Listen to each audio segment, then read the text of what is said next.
Our film begins in Hawaii, in the middle of the Pacific Ocean.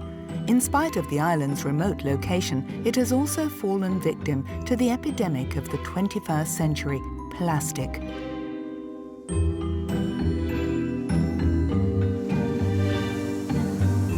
Plastic pollution is littering beaches and endangering certain species of animals, no matter how remote or out of reach.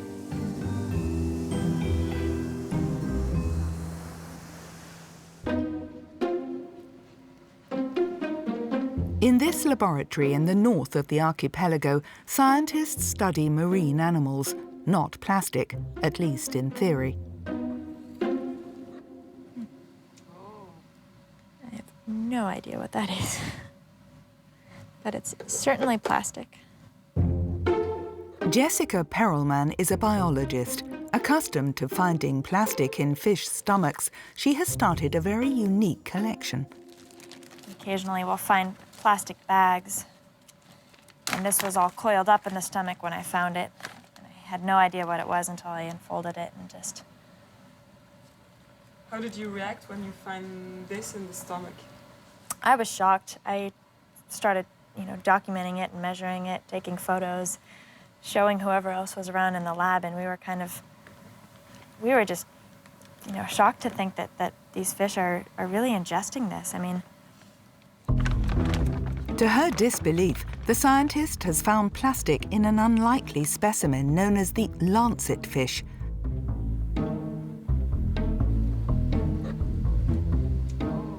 The young researcher was not expecting such a surprising discovery when she began her work on this species. These fish live at a depth of about 200 to 1,400 meters. And they're clearly, coming in contact with plastic, and it appears that plastic is truly a deeper problem than we might have imagined. Even swimming at these depths, the lancet fish manages to swallow trivial plastic objects. I mean, occasionally you might find a brand name such as this Dasani bottle label. What is this? So this is a label from a water bottle, a Dasani bottle clearly, and found amongst the lancet fish stomach. Is it a famous brand, Tanzania? Dasani, yeah. Dasani is a pretty well-known bottled water company. Finding labels such as this in the stomachs makes it then easy to determine where it may have originated. There's always more to things than just what you see. And Dasani is much more than just water in a bottle. In fact, Dasani is one of the world's best-selling bottled water brands. And if you're not familiar with Dasani, you will certainly know the name of the group behind it, the Coca-Cola Company. Taste the feeling. Everyone knows Coca-Cola, but not everyone necessarily knows that the group is in charge of dozens of other brands. Dasani is part of the Coca-Cola Company, and Sprite too. There is also Minute Maid, Powerade, and of course Fanta, one of the company's flagship brands. Every year, the group sells more than 120 billion bottles across the globe. That's almost 4,000 bottles a second, and this mass production is creating a devastating mass pollution.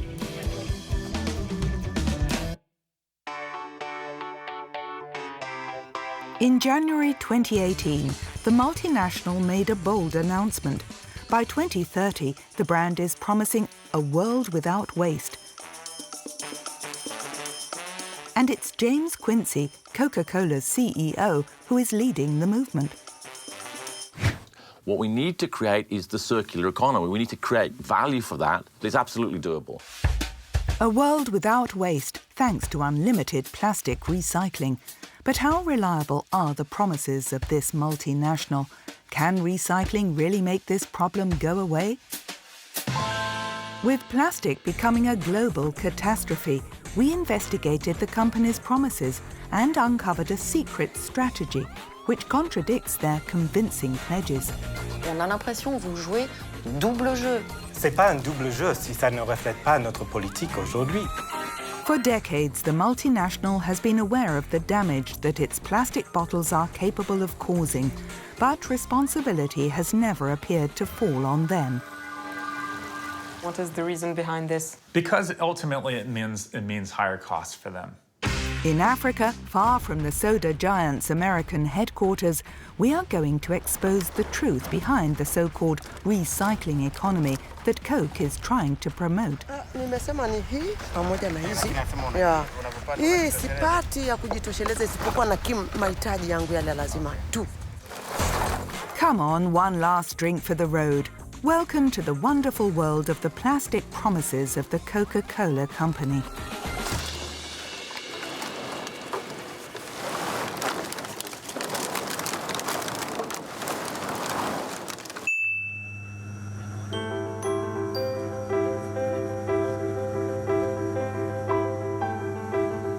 Coca-Cola and plastic have a long-standing relationship, and one that is full of surprises. To find out more, we travelled to the United States to meet a man who is well informed on the subject.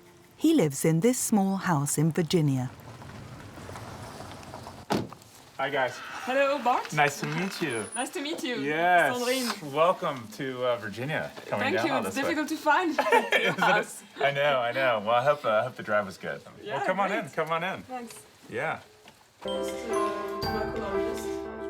Bart Elmore is a historian. He's the author of a book about Coca-Cola. A bestseller, it retraces the multinational's entire environmental strategy, particularly from the 60s onwards, when plastic began to revolutionize consumer society. We began to see massive amounts of litter piling up around the country. Coca-Cola tried to respond to this. Wow, we're getting blamed for all this aluminum waste and all this, ultimately, plastic waste. What do? And one of the things they did was partner with an organization called Keep America Beautiful. When you hear Keep America Beautiful, you think like, wow, this sounds like an organization started by a bunch of kind of bearded environmentalists, or at least that's what I thought. Because you see this sign everywhere in the United States. It's still a very present organization. But it was founded, surprisingly, by the beverage, brewing, and canning and packaging industries, right? The idea was that let's tell consumers, they're the bad ones. They're the litter bugs. They're throwing this away. Industry shouldn't be blamed for all of this waste. And so this Native American, looking like a character from an old Western, makes the Keep America Beautiful a huge success. Some people have a deep, abiding respect for the natural beauty that was once this country. And this guy throws, in his car, he throws this packaging waste down at his feet, and this great cameraman, lifts the camera up towards the crying Indian's face, and there's a tear. And this narrator comes on the screen and says, "People start pollution. People can stop it." People start pollution. People can stop it, right? And it's this message of consumers are the problem, right? Not us industry, but consumers are. Since the success of this advert in the US in the 70s, Keep America Beautiful has branched out. Now there are organizations throughout the world designed using the exact same model and always backed by the company with the red and white logo. To understand how Coca-Cola is recycling its reliable old consumer guilt technique, we have to go to Versailles, not to the chateau, but to an event that is being held at the town hall.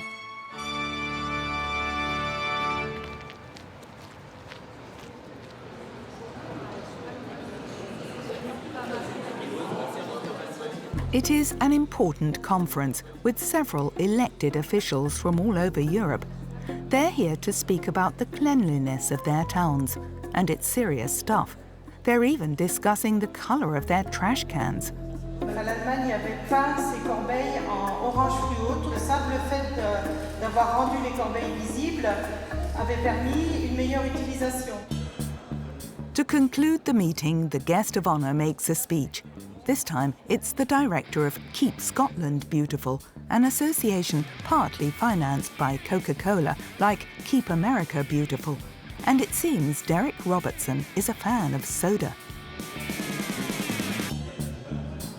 Listen closely. Some of his slip-ups are extremely telling. I have the great privilege of working for an organisation in Scotland and also being part of a European one that gives a shit, I was going to say, but doesn't care. We do care, and we want to try and change the behaviour of individuals. We want people to start thinking about civic pride, the personal responsibilities that they should take. Emphasising individual rather than collective responsibility, clearly nothing has changed since the advertisement of the Native American crime. I've seen that you were drinking Coca-Cola this morning. Is a single-use bottle plastic a problem today? Plastic and plastic packaging has a very useful function in society, and we need to remember that. The products are very creative, they are very, very useful, and they obviously perform a function that's important. It's how we, again, as individuals, dispose of these packages. So Coca-Cola, for example, want their packaging back. They want to be able to get it back and recycle it and reuse it. What we don't want is in the environment. According to the head of an association which claims to fight against pollution, Coca-Cola is supposedly the example to follow. But does he admit to being financed by the American multinational? We asked the question a few minutes later. Who is financing your charity? Nobody finances a charity. Nobody finances your charity? What do you want to do here? I don't know. I mean, I'm asking you. These are legitimate journalist questions. Right, so my organisation in Scotland is my day job, OK? I'm fundamentally full-time committed to that role. I volunteer my time, OK? By asking the finance question, we have identified a touchy subject, the conflict of interests. You spoke of conflict of interest. Do you think there is a conflict of interest? No, I didn't. I said to you, I think you were trying to create an issue about a conflict of interest there. That's what I think you were trying to do there. Do you think there is one? No.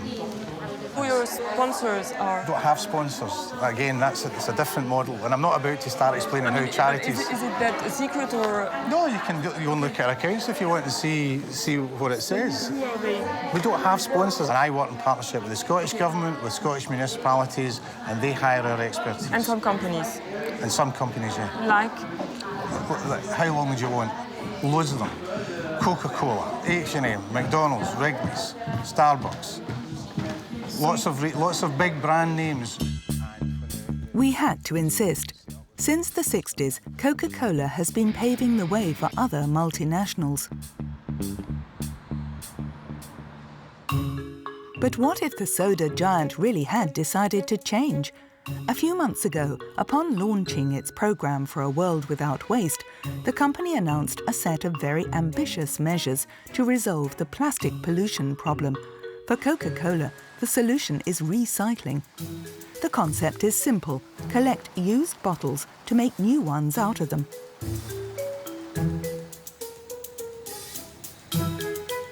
Coca-Cola promises to put 50% recycled plastic in its bottles by 2030, and that's on a global scale. It's absolutely doable. There's a model there for the Chinas and other parts of the world on how to create value out of plastic and get it reused. Of course, that would be great news. But with all that we have learned about the company's strategies, we wanted to check how often they actually keep their promises. The American company has been promising to make bottles out of recycled plastic for years. Take the year 2008, for example. In its report on sustainable development, Coca-Cola announced that it wanted to put 25% recycled plastic in all of its bottles by 2015.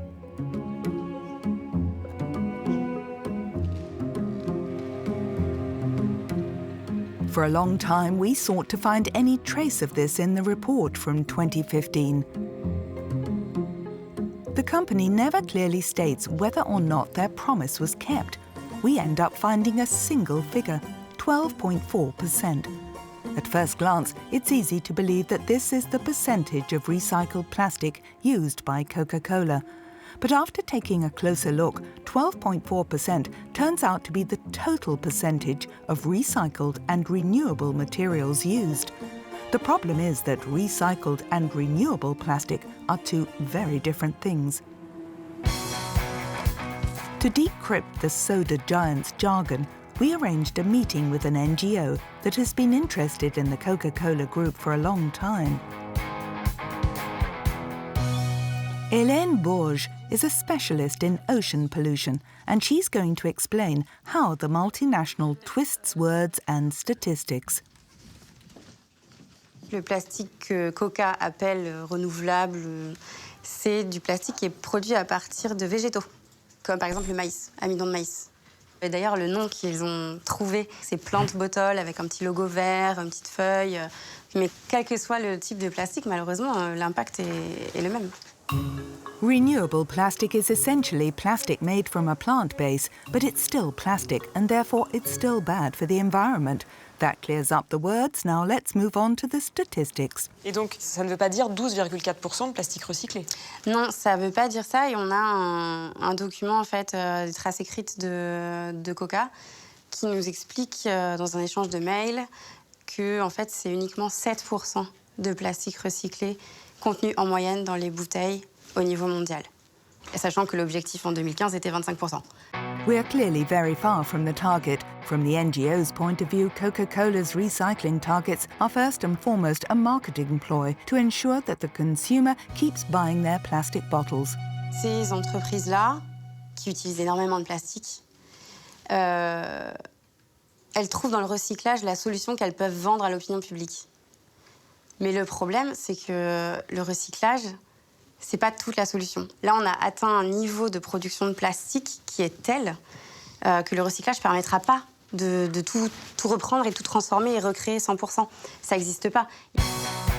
Coca-Cola's subtle statistical distortions are bad, but the worst is yet to come.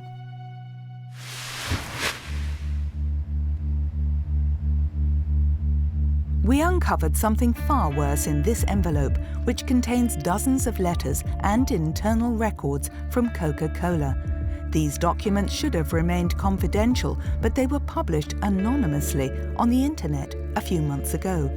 We carefully sifted through all the information and found that we could not be further from their ambitious "A World Without Waste" slogan. Amidst the mass of information, this document caught our attention. It's dated from 2016 and signed by the Coca-Cola's lobbying manager in Brussels. The bullet points are all the measures that Europe could adopt, but which do not coincide with Coca-Cola's interests. In the mix, we find carbon pricing, restrictions on the usage of caffeine, and EU ban of advertising to children under 12. In other words, anything that could lower the company's turnover figure. On the right, there's a circle entitled Fight Back. These are all the European measures that Coca-Cola has decided to fight against through lobbying.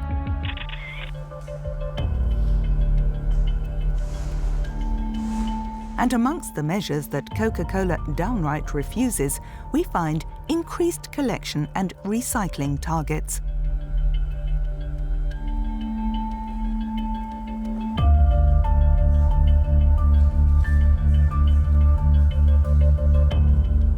You heard it. Coca-Cola wants to fight against increased recycling targets in Europe, while they're promising the exact opposite in their public pledges. C'est d'un cynisme redoutable. Leur travail, c'est de maximiser leurs bénéfices, donc ils travaillent dans ce sens-là. C'est leur boulot. In the Fight Back category, we also discovered that the company wants to fight against the deposit system. This is one of the systems that is actually effective in combating pollution, and the oldest in the game are well aware of this.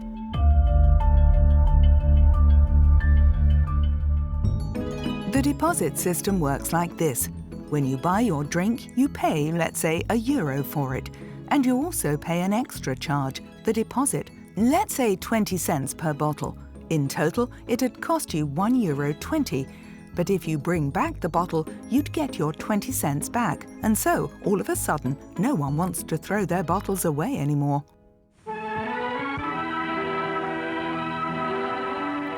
And what is most ironic is that the returnable bottle is virtually how Coca-Cola began. In the 50s, a bottle of Coke was not always served by a pin-up girl. Instead, it was served in a glass bottle with a deposit. So, once empty, the bottles would go back to the factory where they would be washed and reused. This creates significantly less waste for the environment. The system worked very well, but Coke decided to put an end to it and use plastic instead, completely disregarding one particular scientist's recommendations. Would you like to know how Coke decided to get rid of the returnable bottle? The company has forever attempted to keep this story from getting out, but we tracked down the only man able to tell it.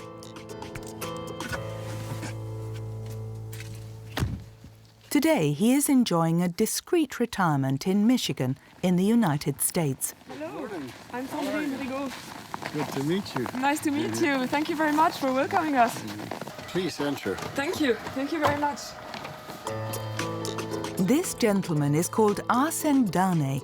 He worked for the American Environmental Agency for many years. He's also the first engineer in the world to investigate the ecological impact of Coca-Cola bottles. Well, that's a fair imitation, but they were smaller. Yeah. A typical Coke bottle was about this big, green, translucent, and always glass. Always glass. Arsène Darnay is referring to the beginning of the 70s. That was when the Coca-Cola Company began to show an interest in plastic and to reach out to him. What they wanted to know is if you take into account all other environmental impacts on nature, what is the best system? The engineer works for over a year, comparing the environmental impact of glass bottles to that of aluminium cans and plastic bottles. He cross-analyzes the data, makes graphs, does complex calculations, and he finally comes to this conclusion. A glance at the table shows that the returnable glass bottle, provided it makes 15 trips before it is discarded, is the ecological container par excellence. Thanks to this report, the Coca-Cola Company knows fully well at the start of the 70s that returnable glass pollutes significantly less than plastic. But the company would never publicly share this information. We put this together for them, and they didn't publish it. You know why? They were not interested in having the public see the total picture. Why? Because they wanted to keep it quiet as to which way they were going to go. This is the new lightweight plastic 2-litre bottle. I watched them slowly introducing the plastic bottles. Easygoer, from your Coca-Cola bottler. In fact, one time I even remember clearly one time going home and saying to Bridget, my wife, I said, they're going to the plastic bottle. I told you they would, and they are now going. It's just the first step. So light that 10 Easygoer plastic bottles weigh less than one glass bottle. Easygoer weighs 25% less than glass. With this advert for its new plastic bottle released in 1975, Coca-Cola buries Arsène Darnay's report once and for all. It's light, it's tough, it's Easygoer. The American company never looks back. Coca-Cola imposes its plastic bottle everywhere, and theirs isn't the only one flooding the market. It's a tidal wave. From the 80s onwards, plastic devastates beaches. And the first ecologists begin to protest against pollution. Certain American states consider a forced return of the deposit. Little do they know the company's immense power. Coca-Cola has been a significant force behind fighting legislation that would put deposits on containers or put some kind of price on packaging waste. There are newsletters that talk about all the successes that Coca-Cola is having around the country. And it's almost like this great, celebration letter every week. We defeated this deposit system in this state, and we defeated it here. Why do you think they were fighting so hard against deposit system? What is the reason behind this? Because ultimately it means higher costs for them. In the end, this was forcing them to internalize their pollution costs. This was a market mechanism that's very smart to try and get industry to recognize that you have to deal with this waste. Let's recap. In front of the cameras, Coca-Cola's CEO promises us a world without waste. That's our objective. But behind the scenes, the American company is doing everything in its power to eschew any alternatives to plastic, like the returnable bottle. Allez, arrivez, fichier. After months of negotiations with the American multinational, we have a meeting at the headquarters of Coca-Cola France for an interview. Bonjour. Merci de nous recevoir. Bienvenue. On est ravis d'être ici. A polite and warm welcome. On n'a pas bougé le mobilier, mais tout est amovible. Est-ce que vous voulez boire quelque chose? But it seems we have not yet won their trust. On va filmer nos échanges. Bonjour. Bonjour. Comme on vous l'avait dit par email. D'accord. Donc c'est Archie qui s'en chargera. D'accord. The vice president of the company, Michael Goltzman, has traveled from the United States to answer our questions. Bonjour. He has worked for Coca-Cola for 21 years. He's in charge of global policy and environmental sustainability, and he's a French speaker. Vous allez bien? Merci infiniment. Vous êtes venu d'Atlanta exprès pour nous? Oui, je suis arrivé lundi. Ah, d'accord. Vous êtes là pour quelques jours à Paris. Oui. So our interview is done in French. Coca-Cola a lancé un programme pour un monde sans déchets en 2030. Est-ce que vous pensez que c'est possible d'arriver à un monde sans déchets avec 4000 bouteilles en plastique vendues chaque seconde par le groupe Coca-Cola? Oui, on pense absolument que c'est possible. On se sent vraiment responsable de ce qui se passe. Donc, ce qu'on veut faire, c'est qu'on veut entraîner, créer une économie circulaire. Donc, nos emballages ont de la valeur, peuvent être réutilisés. Et si nous et d'autres industriels utilisent encore plus de matières recyclées pour refabriquer les bouteilles, ça va entraîner une économie circulaire. Quel est le pourcentage de plastique recyclé que Coca-Cola met dans ses bouteilles à l'échelle mondiale aujourd'hui? D'accord. À l'échelle mondiale, on a du travail à faire. On est à 7%. Dès 2008, le groupe Coca-Cola s'était engagé, je pense, et vous allez me le confirmer, à intégrer 25% de plastique recyclé en 2015. Donc là, on est en 2018, on est toujours très très loin du compte. Vous le dites vous-même, dans le monde, la proportion de plastique recyclé dans une bouteille, c'est 7%. Comment ça se fait? Pourquoi vous n'y êtes pas arrivé? Parce que c'était difficile et vous avez raison, on n'a pas atteint nos objectifs. On est conscient, on sait qu'on a de la marge pour améliorer notre performance. Mais avec cette nouvelle stratégie, on compte y arriver. Mais on est d'accord, vous êtes quand même loin du point d'arrivée. Je suis d'accord qu'on est loin, mais on a lancé cette stratégie en janvier, donc on est en juillet aujourd'hui. Donc Coca-Cola s'engage dans une vraie politique, en tout cas c'est ce que vous dites, depuis janvier 2018, c'est-à-dire depuis un peu plus de 6 mois. On a été impliqué dans les systèmes de collecte et de recyclage dans plein de pays. On a investi en France en 2012, donc c'est pas quelque chose qui est nouveau pour nous, mais oui, notre nouvelle stratégie a été lancée en janvier 2018. Est-ce que vous connaissez ce document? Oui. Alors, il date de 2016. Ce document, il est signé Sofia Chrysopoulou, c'est votre lobbyiste à Bruxelles. Et ce qui est très intéressant, c'est qu'en haut à droite, ici, donc, il y a un cercle que vous appelez Fight Back. En français, Fight Back, ça veut dire contre-attaquer. Parmi ces mesures, on lit quelque chose qui est très intéressant. Increased Recycling and Collection Targets. En français, l'augmentation des objectifs de collecte et de recyclage. Expliquez-moi.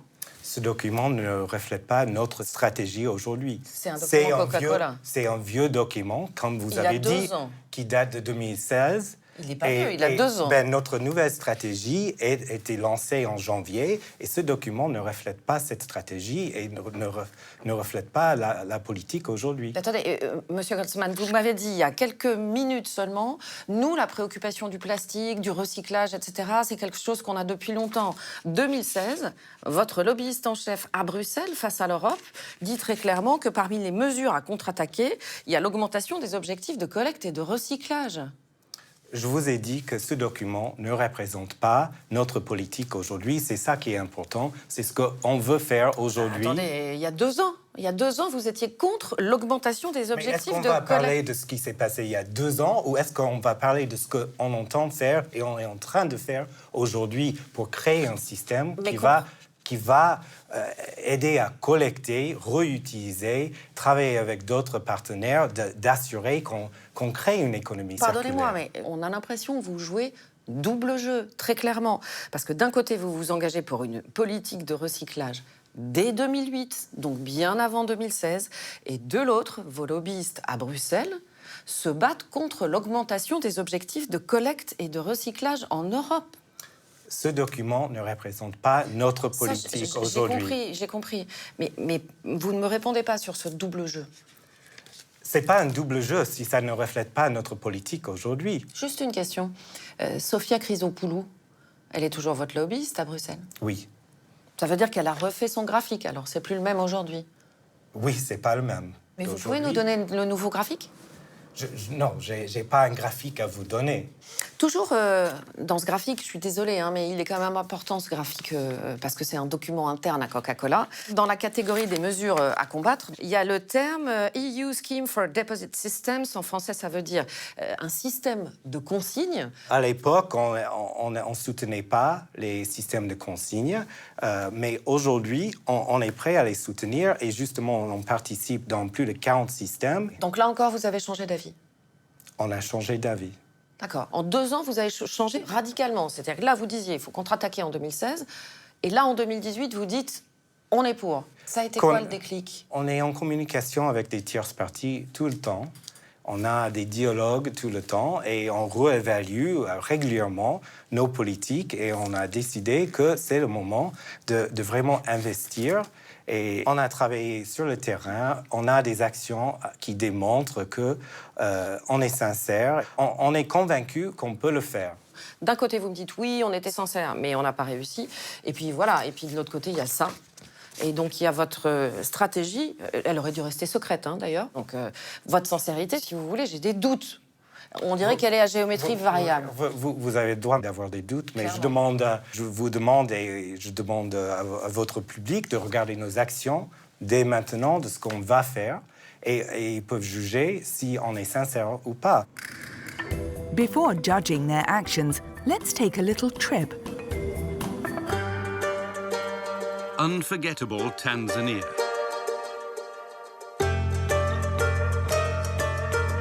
We travelled to Tanzania, a country in East Africa, known for its incredible landscapes, unspoiled beaches, and the best safaris in Africa.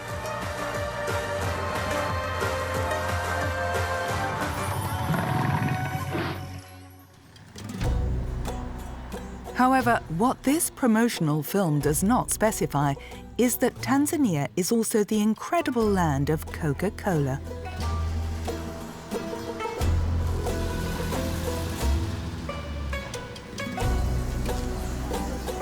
Here everyone waits for red and white buses, walks alongside red and white walls, and in the playgrounds, children play around red and white. The logo is everywhere, so after a while, you almost stop noticing it. The good news is that in this country, you can still find Coke bottles made out of reusable glass, but this will all soon be over.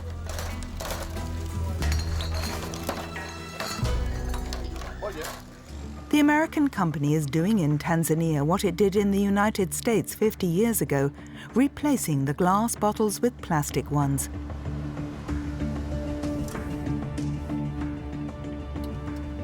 That's what is going on behind these walls. inside one of the 4 Coca-Cola factories in Tanzania.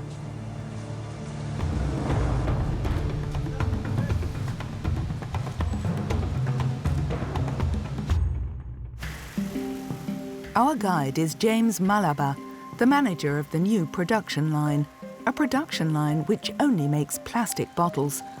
Today they're producing bottles of Fanta, one of the numerous brands inside the Coca-Cola group.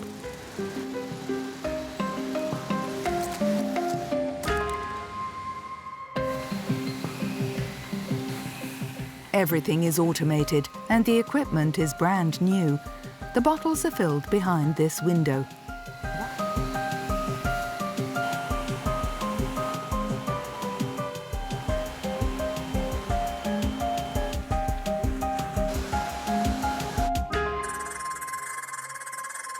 And this is the counter for Fanta Pineapple. And how many? It is 86,340 bottles, which is the run of 2 hours and 2 hours and a half. 86,340 bottles in 2.5 hours. That's a lot of plastic. We did the calculations. That's 10 bottles a second. And that's only on one production line in one of the factories in the country. 5 years ago, this factory only fabricated glass bottles.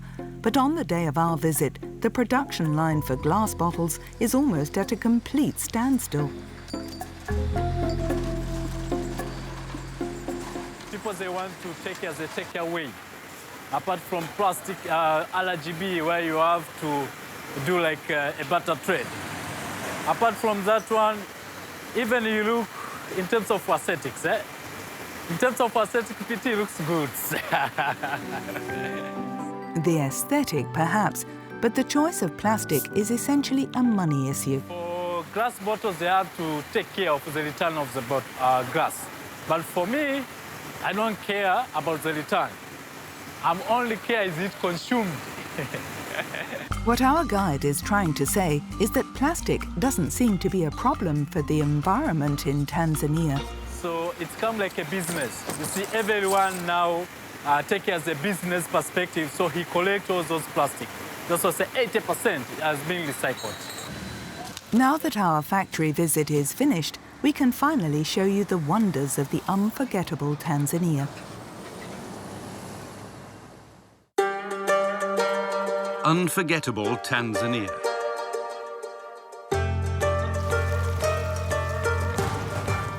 Here are the real results of Coca-Cola's famous recycling business.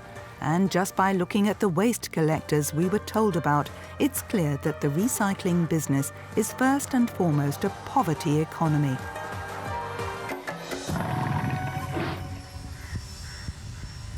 Mata is 50 years old and has 3 children that she is raising by herself.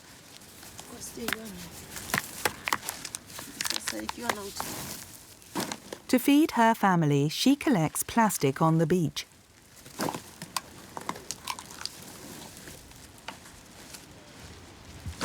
What is the best? Aha. Hawa sasa tatizo ni kwamba hawa ukisha wanachotaka ni chupa hiyo nyeupe kama hivi. Okay. Yeah. So sasa tunashukuru kwamba wanaotoa hizi kidogo soko linakuwa. So that's the best. Like Coca-Cola, Dasani. Tunachanganya. Yeah. Ila hii mo haina. Evidently, Dasani is also leaving its mark in Tanzania. By working 8 hours a day, Mata can collect up to 20 kilos of bottles. At 250 shillings a kilo, that's 10 cents. She earns less than €2, and that's on a good day.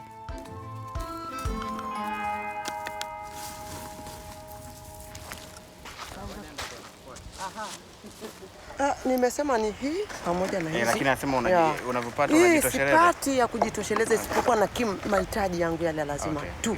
Lakini sio kazi ya permanent kwamba inanitosheleza.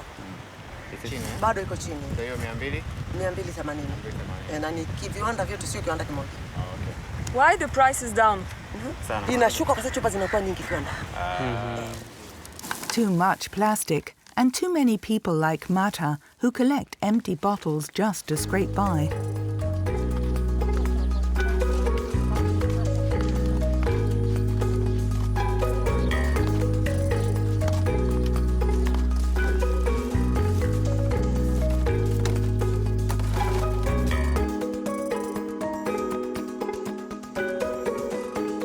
To bear witness to the most unsustainable side of this savage recycling economy, we head to the largest tip in the land, Dar es Salaam, the economic capital of the country.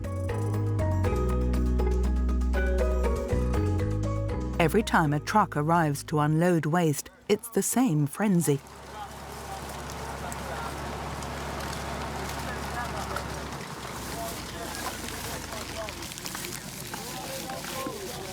What are you looking for, sir? Hapa tunatafuta nailoni kama hizi, tunatafuta chupa za wai kama hizi. Umekiona mama mtu? Hii chupa ni safi, ni nzuri, tunaipenda wote, umraia wa humu ndani wote tunazipenda hizi chupa, kuziokota na kuzitafuta. Inachokuja ugumu, bei inashuka ghafla. And so they resort to using their bare hands to dig through other people's waste. Hii challenge unazipata humu kujikata na chupa, kujichoma na masindano. Kuna madude mengine yanaingia humu kama haya mavampaya si manini.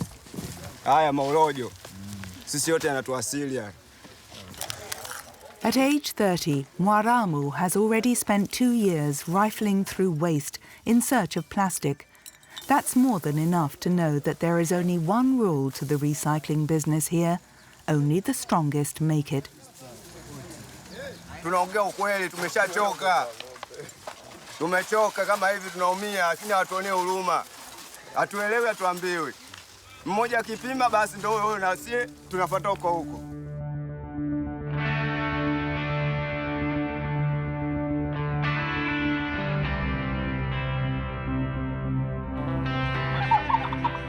It's time to clean the windscreen and head elsewhere.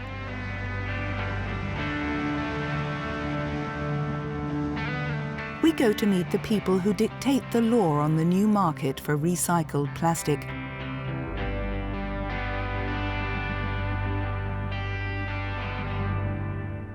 We find them in the suburbs of Dar es Salaam. These are the companies who buy plastic bottles. This one is the largest in the country.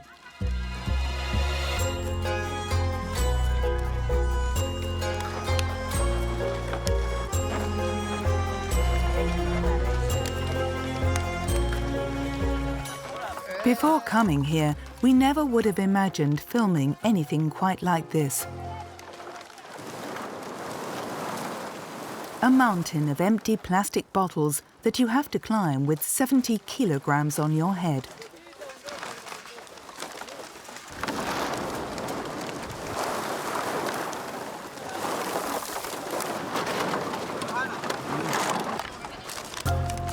At first, we are almost fascinated by this blue mountain and the incessant coming and going of climbers, all smaller than their loads.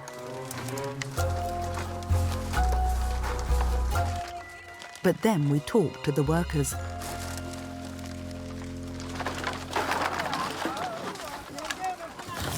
Yani hapa shida yake kubwa sana.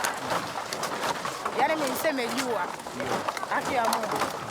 Yani mimi jua ndo linanichosha. Unaona vitu kama hivi. Na makopo mengine analeta machafu sana. Tunaona kama tunavyookota, tunatumia mikono. At the foot of the mountain, these workers begin their final sorting session. They put the coloured bottles and plastic bags to one side. They put the clear bottles into large bags. These bottles then go through these machines to be reduced to small pieces before they can be recycled.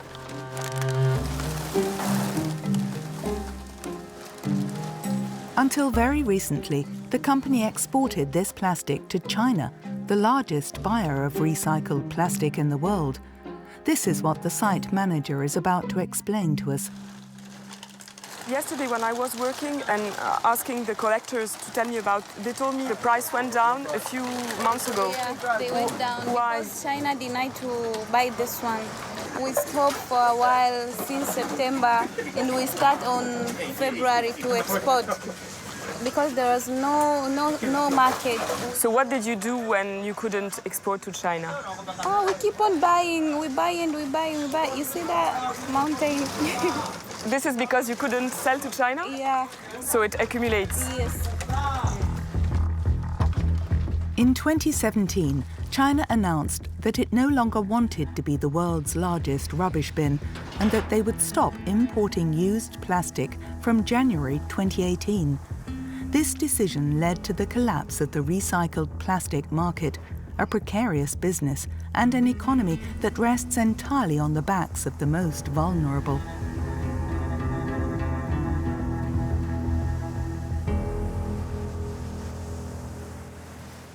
Back at the Coca-Cola headquarters, we speak to Michael Goltzman, the vice president of the company again. Je voudrais vous montrer quelques images d'un pays où on a tourné dernièrement. Alors, je vais vous montrer ces images-là.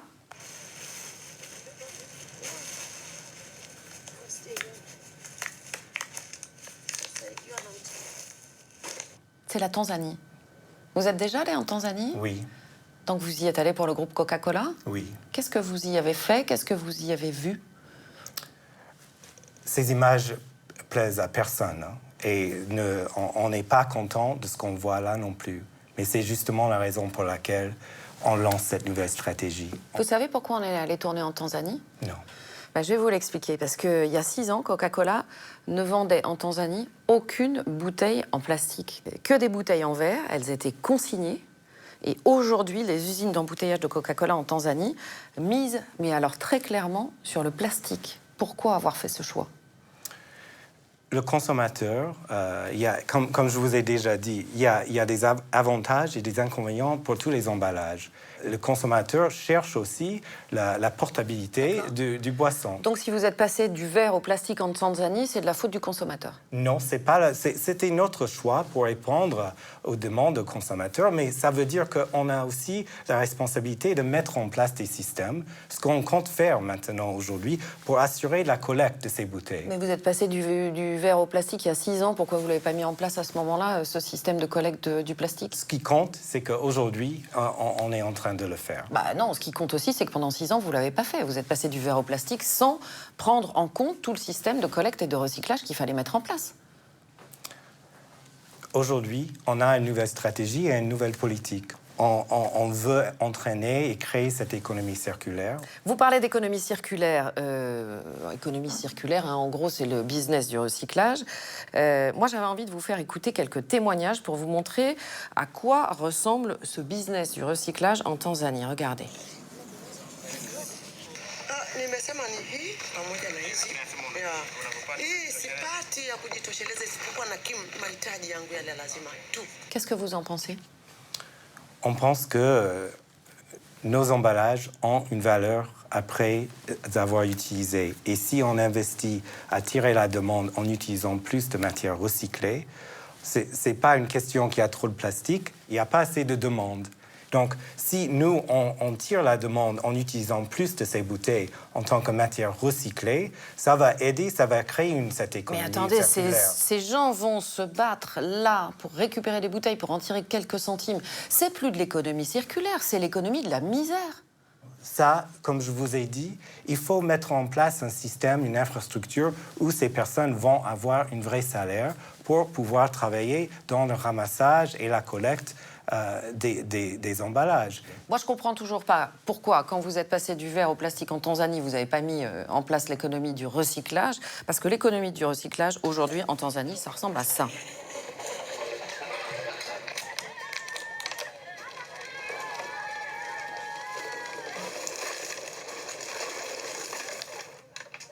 Un commentaire?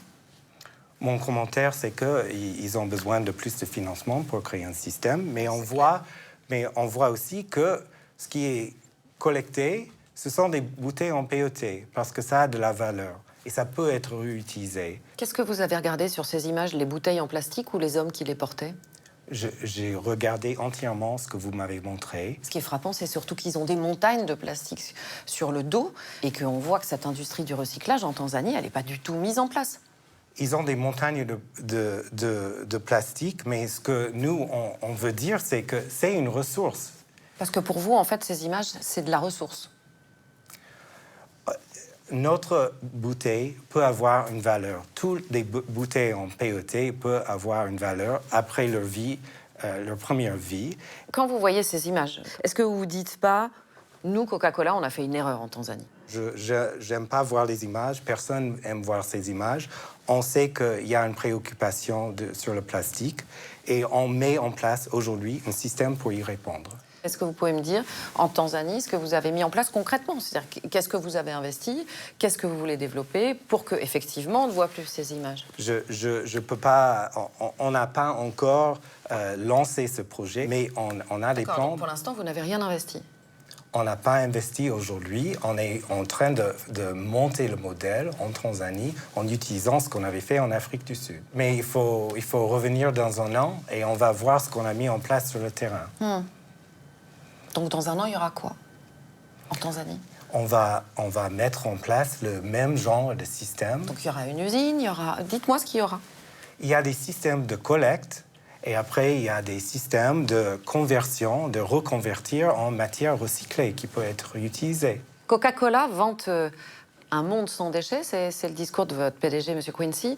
Est-ce qu'un monde sans plastique, d'après vous, c'est possible? Nous, on ne voit pas un monde sans plastique. On voit les avantages du plastique, la portabilité, l'impact carbone, mais on sait qu'il y a des effets néfastes et donc c'est pour ça qu'il faut mettre en place le système pour le gérer correctement. With Coca-Cola, you can still taste the feeling in plastic bottles. Zero waste does not mean zero plastic, and the promise of a circular economy is very far away. To conclude our investigation, a single statistic will suffice. During the length of this film, nearly 13 million bottles of plastic will have been sold by the Coca-Cola Group throughout the world.